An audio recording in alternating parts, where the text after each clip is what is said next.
New Zealand is strengthening its biosecurity measures amid growing fears surrounding invasive species, agricultural disease outbreaks, and wider biological threats entering the country through global trade and travel. And biosecurity has actually always been taken extremely seriously by countries like New Zealand and Australia. Anyone who has watched airport security programs from those countries will have seen how strict they already are regarding food imports, plant materials, animal products, and undeclared agricultural items entering the country. People are regularly stopped at airports and told, no, you cannot bring that into the country. And for many years, some people probably viewed that as excessive or overly strict.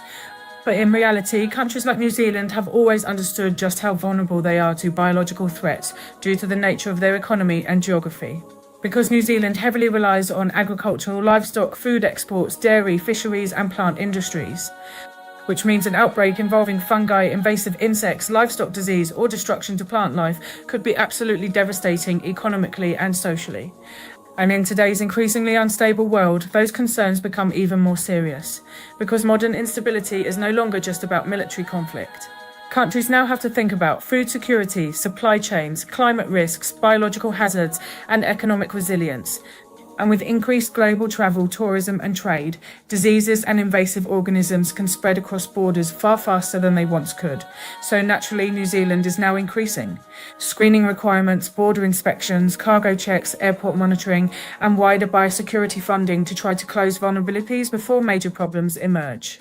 And realistically, this is simply sensible governance, because protecting biosecurity is effectively protecting the livelihoods of ordinary New Zealanders themselves, farmers, workers, businesses, export industries, entire communities. Now, another uncomfortable reality also exists here, and that is the fact that biological vulnerabilities could potentially be exploited deliberately by hostile actors or hostile nations in the future. Because modern threats do not always require tanks or missiles anymore. A targeted biological outbreak affecting crops, livestock, or ecosystems could seriously damage economies without a single traditional weapon ever being fired. Which is why countries are increasingly beginning to view biosecurity almost as a form of national defence. And after everything the world experienced during the COVID era, governments everywhere are now far more aware of how vulnerable even advanced societies can become when biological systems are disrupted. So overall, New Zealand's strengthening biosecurity measures is not only understandable, it is probably inevitable. Because in a world facing global instability, climate pressures, economic uncertainty, and increasingly unconventional threats, countries will naturally focus more heavily on protecting the systems that keep society functioning.